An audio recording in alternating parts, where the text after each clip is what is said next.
Alright, hello. Let's look at some homework here.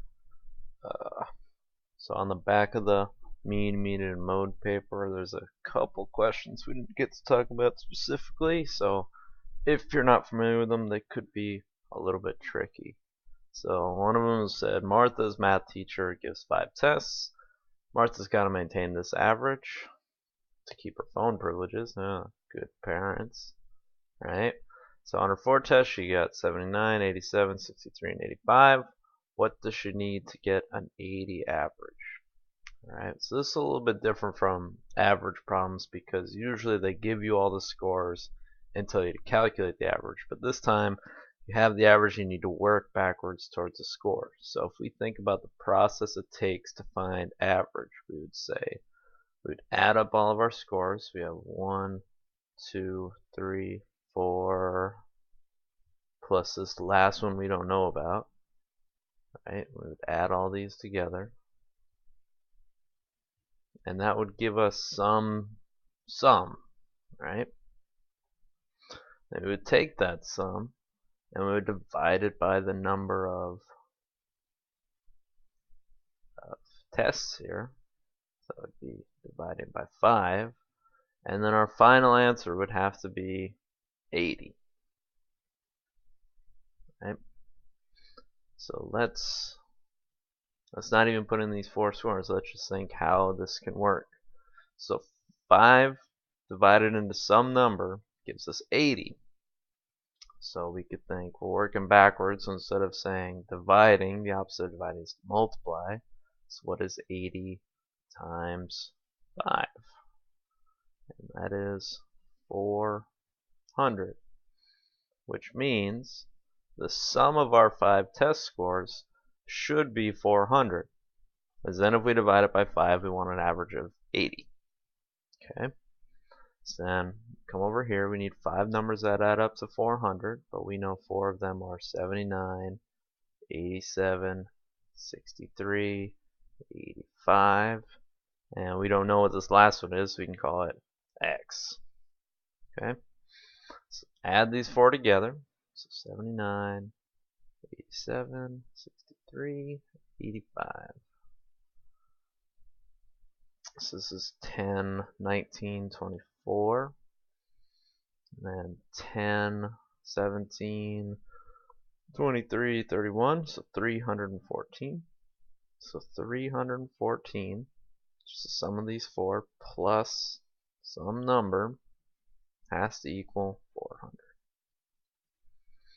So how to figure out what number plus something equals this? We can again work backwards. Instead of adding, we can say what's 400 minus 314.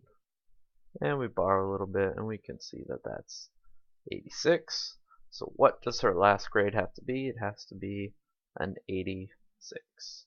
Ooh, that's a bad box.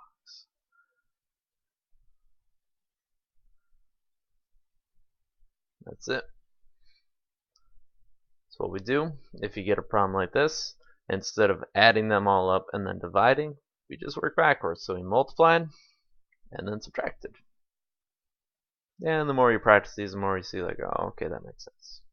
So let's look at another one. So beginning of basketball season, coach records how much each player can bench. The mean bench press is 95 pounds. I don't know if that's impressive in middle school, but whatever. So 2 of the players benched the same amount. The other 3 did 89, 83, and 97. How much did the other 2 bench? So this is the same kind of problem.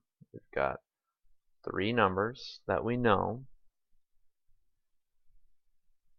Okay, and then in this case that's 89, 93, and 97. But then this time we have 2 other players. So there are 2 numbers we don't know.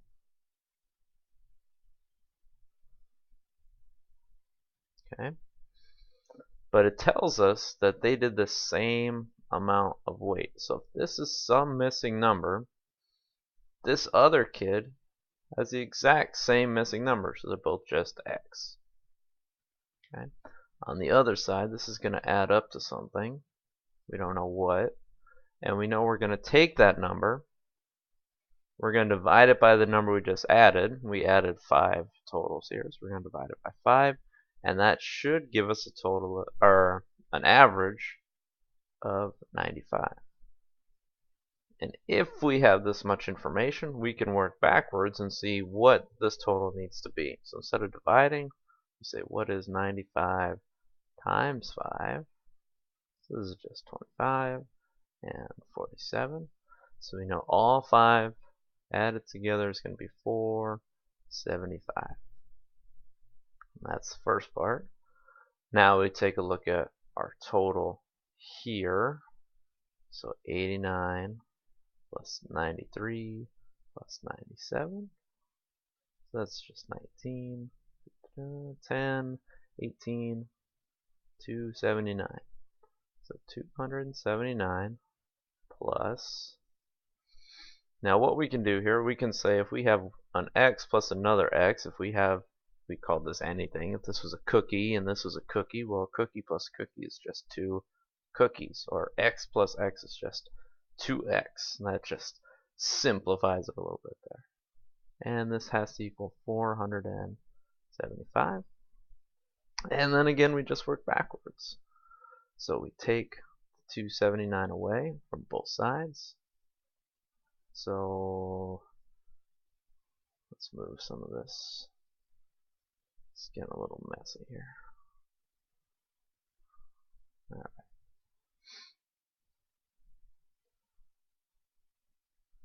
So let's say 475 minus 279. We borrow. 15 minus 9 is 6. 6 minus 7 we can't do. But 16 minus 7, that's 9. And 3 minus 2 is 1. And 279 minus 279, that's nothing. So we're left with 2x is 196. So 2 times what number is 196? Again, keep on the process. We're just working backwards. We say, what's 196 divided by 2? 2 goes into 19. 9 times 2 times 9 is 18. And then this is just, your basic division problem. 2 goes into 16 8 times. So each of these kids that we don't know is benching 98 whole pounds. Not sure how they get these weird amounts. I don't know where you're getting weights like that, but okay, whatever. This is the answer that it wants. And if you don't believe me, you can check it. If we put 98 here and 98 there, and we added all these together, you'd get 475. When you divide that by 5, you'll get the average that it said the average was. That's it. So if you can do these two, you should be able to do the rest. No big deal. All right. You guys have a good evening. You can stop watching. This next part's not for you. All right. So geometry, kids. A little bit of change of pace here. Number 19, find the value of A to make this isosceles. So we can say, what kind of shape is this? Well, we've got opposite sides are parallel here, so we can say that this is a trapezoid. And if this isosceles, then this angle would have to be equal to that angle. So angle X should be congruent to angle W, which means we should be able to set these two angles equal to each other. So we can say that A squared plus 15 equals 2A squared minus 65. And this one's not nearly as bad as it seems when we simplified this, because if we take away A squared from both sides, and let's do this as well. Let's get rid of this 65. Let's bring this over. We'll do all this together. So A squared minus A squared, that cancels. Negative 65 plus 65, that cancels. This is a minus here. So 15 plus 65, that's 80. 2A squared minus A squared. Well, 2 minus 1 is just 1, so this is just A squared. So then we want to know what A is. So we take the square root. So A is going to be the square root of 80. That's not a very good answer. It says simplified radical, so put your calculators away. That's not going to help you. We think, what can we break 80 down into? And some people will be like 8 and 10, or even worse, they'll say, I don't know, 40 and 2, or I don't know, something else that's ridiculous. Remember, when we're talking about radicals, the only thing we ever want to simplify it into are perfect squares. So I don't care about that. I want 4s, I want 9s, and 16s, and 25s. That's what we're looking for. So in this case, it's hopefully a little obvious here that this is square root of 4 times the square root of 20, right? And then you come over here and be like, oh, I can do square root of 4 again. And then square root of 5. And then some people be like, oh, duh, we could have done square root of 16 times 5 and gotten the same thing, but whatever. So if we work this out, the square root of 4 is 2, square root of 4 is 2, and the square root of 5 is going to be left alone. So we multiply all this together. 2 times 2 is 4 times the square root of 5. That's it. So we factor out what we can. Once we get to the bottom, we multiply them all together, and we get our answer. Alright, that was pretty fun. Alright, these are like the opposite of fun. So, I forgot the directions were. I think this said, is it always or sometimes or never? Or some other variation of these words, I don't care.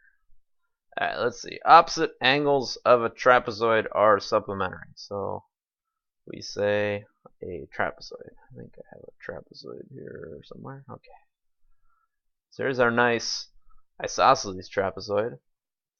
And we can say that this angle is the same as this angle. Our two lower base angles are the same, and our two upper base angles are also congruent. And we said that if we name these A, B, C, D, we said that AB will always be supplementary because of the fact that these are parallel lines. And what am I saying? Oh, because these are parallel lines, these angles and the transversals, it's always supplementary, right? Old stuff. But a special case, when it's isosceles, B and C are also the same, so we can say that angle A plus angle C, I should say measure of these two, just to be technically correct, is 180 degrees as well, right? Because when we say opposite angles, ooh, that's a bad arrow, opposite angles, that means we're talking about A and C or B and D, because those are the angles that are opposite to each other.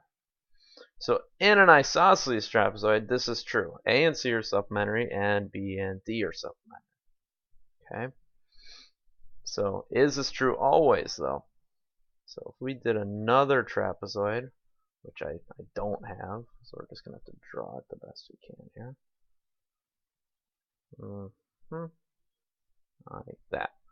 And let's say this is a right trapezoid. So these are still parallel. But can we say that this angle, angle E, is supplementary to its opposite angle G? Well, this is not a right angle, so 90 degrees plus anything that's not a right angle is not supplementary, so it's not going to work on this example. But it does for this one, so the answer for this one would be sometimes. Alright. Hold on one sec. Alright, so that's the first one. Let's get rid of all this mess here. You too, trapezoid. We don't need you anymore. Now you're the unhappy trapezoid. Yeah. Okay, opposite angles of a kite are supplementary. Oh boy, kites. I hate kites. They're such a stupid shape. I don't even know why we talk about them. Let's talk about them. So opposite angles, supplementary. I wonder if I even have a kite shape on here. No, I just have a diamond. And a diamond, according to the book, is not a kite, so that's not going to work. How about this? Oh, that's a nice kite. So opposite angles are supplementary, and we just happen to leave an example up here where our opposite angles, D and B here, are both 90 degrees, and we can get rid of the diagonals because no one cares. So these opposite angles are congruent. Not congruent. Well, they are congruent, but they're supplementary as well. It's 90, 90, 180. Okay? Is this an example that works? Yes. Is every kite like that? Not necessarily. Does a kite have to have two angles that are sort of supplementary? Nah. Definitely doesn't have to be. Like if we say something like this here, there's no guarantee that these two are supplementary to each other. So is it possible? Yes. Is it necessary? No. Ooh. According to this page, which I was reading, if you draw a kite like this, because technically the rules of the kite are true, that adjacent sides are congruent to each other, but they call this a dart as opposed to a kite, since we just named these after what they look like. Okay, get it? Kite, dart, kite, dart, kite, dart. Alright, you get it. So this one is sometimes. Let's write this in. So this is possible, but not necessary. Alright, and then this one. This one's actually pretty good. So a pair of consecutive angles in the kite are supplementary. So let's draw ourselves a happy little kite. That's almost perfect. So let's say, hypothetically, that our opposite angles that are the same are x and x. Okay, so consecutive angles would mean that, say, this angle plus this angle would have to be 180. So the only angle that would make this true would be x, 180 minus x. Right? Right? Think about it. If x was 120, that would mean this is 120, and this is 180 minus 120, that'd be 60, right? And then these two would be supplementary. And you'd be like, hooray, we're done. But then you have to think, what would this angle have to be?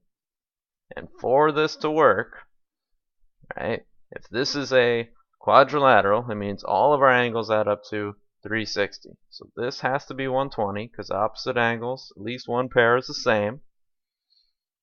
And then the other statement about a kite, according to the book, says that this angle cannot be congruent to this angle. So this has to be anything but 60 degrees. But let's add up what we have. We have 120 plus 120 plus 60, and that's 240 plus 60, that's 300. And you're like, oh no, this angle would have to be 60.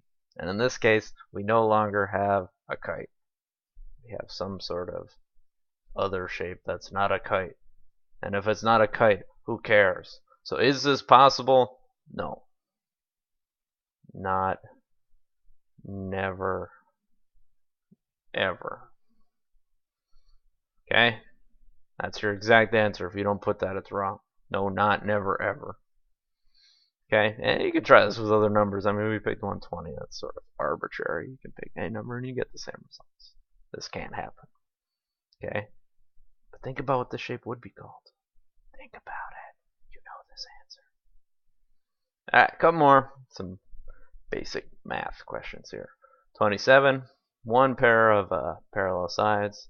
This is a trapezoid. And since these are parallel, we know that our transversals here, perfectly straight lines. Okay, you get the idea. So if this is 98 degrees, this angle up here has to be its supplement. So we say 180 minus 98. And we borrow a little bit. 2, 17 minus 9, that's 8. So angle 1 has to be 82 degrees. Okay. Number 2, we look at how these are related. So some people say, well, can we do the same thing with 98 minus 180? Wouldn't that also be 82? But then you think, this is not the same transversal, right? This angle 2 goes with angle 52. That's your supplementary pair here. So for angle 2, you'd have to say what's 180 minus 52, and that gives us 128. Okay? And hopefully you recognize that you aren't trying to say this is 82 degrees. I know I told you not to trust the picture, but this is totally an obtuse angle, so don't call this obtuse angle 82 degrees. It's 128.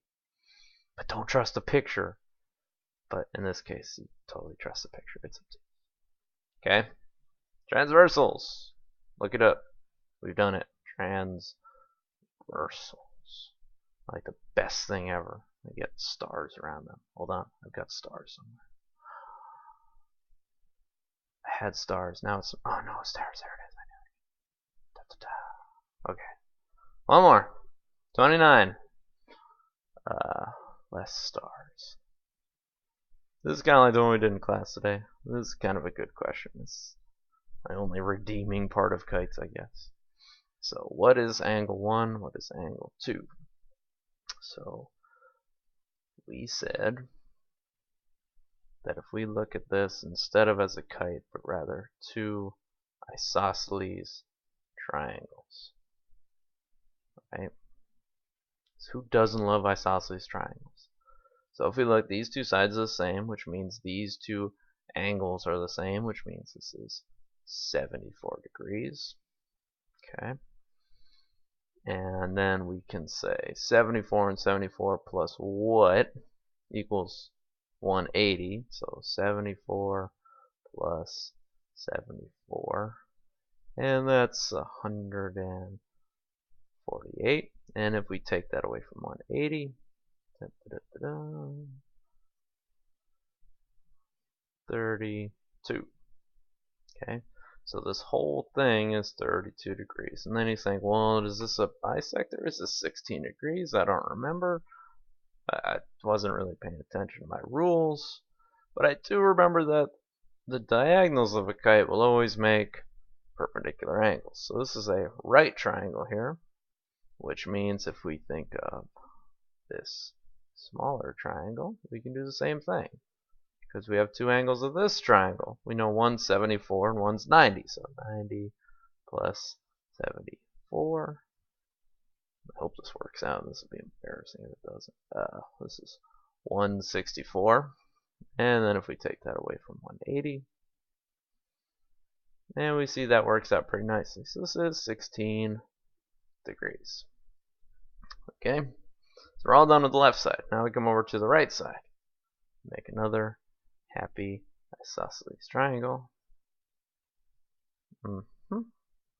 So we said over here it worked that this was a bisector. So if this is 39, we can take it to be true that this will be 39 as well. Which means this whole angle here is 39 plus 39. That's 78. And then since it's isosceles, we know that angle 1 is the same as this angle down here. So we can say 78 plus 2 times angle 1, which we'll call angle L, because L kind of looks like a 1. Still looks like a 1. Let me make it more L-like. So 78 plus 2L equals, since it's a triangle, 180. Right? Then we just solve for L. Good old algebra. This cancels out. 180 minus 78 is 102. So 2 times what number is 102? Divide them both by 2. We get L is 51. 51. So 51, 51, and 78. And that's it, right? That's 1 and 2. And we're done. That wasn't so bad, right? You guys can finish the rest. This guy gets a nose and some ears and a little beard, but no face. Alright. Like, comment, subscribe, all that. Alright, good night. Bye.